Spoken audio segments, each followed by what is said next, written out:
Hello, free Electron startups. How you guys doing? Listen up.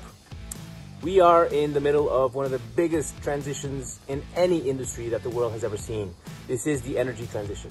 We see technologies that grow exponentially in power, that reduce cost exponentially, data that is just blowing up everywhere, what we can do with that data as well. And you are part of this, and so are the utilities. So we'll have a few videos for you to see about how this collaboration between startups and utilities works the best in this moment of transition, in this moment of innovation, in this huge moment of change, which you and utilities are part of, and I must say are the drivers of. And this is creating a huge difference. Let's go.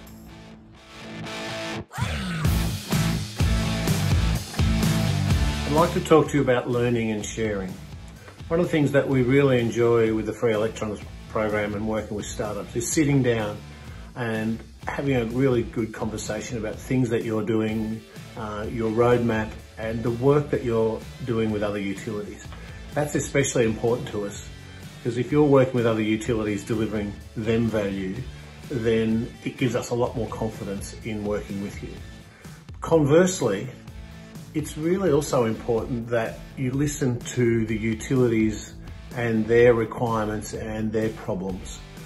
And the reason I say that is often we've found along the journey that startups have capability and capacity that aligns with your objectives that will meet our needs in a slightly different way. And through those sorts of conversations in the past, there's been some very interesting developments that have allowed you to increase your product and service capability, but also meet our needs.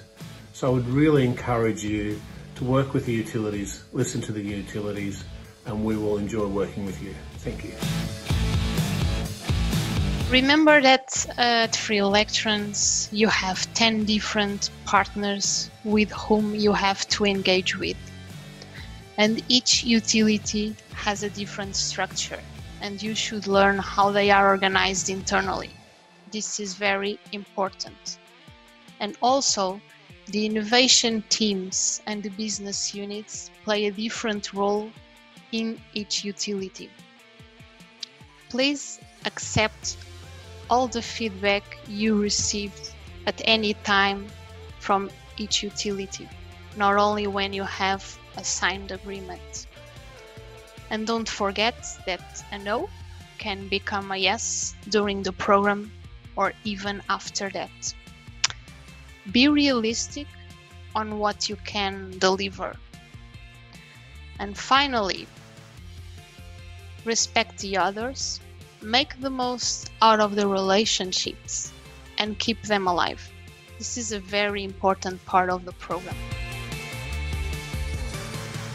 Momentum and buy-in from the extended business is extremely important. Get the business involved at the outset. Offer to talk to the extended business units through the technical or their commercial teams. It is important to ensure you are engaging right across the business. The innovation teams are important and are often the conduit to the business unit themselves, but it is these teams that will actually try and test your solution. It's key for a long-term working relationship to progress that you are meeting with the right areas of the business. The warning signs to look out for within a company is when the only interactions you have are with a couple of people. So, for a startup, if you only ever work with the innovation team, it's a good indication that perhaps you're not going to do business. You must make sure the team you are working with transforms from 1 or 2 to 5 or 6. Being introduced to employees across the company is imperative. Breaking into an organisation is tough, so it's important to leverage and stretch your relationships. Get involved in forums corporates are interested in. Industry bodies, professional bodies, conferences, events. Lean on the friendships you build within the startup ecosystem and get involved in as many events as you can. At Free Electrons, the utility partners respect each other and understand the value of knowledge sharing. When the communication channels between a startup and a utility partner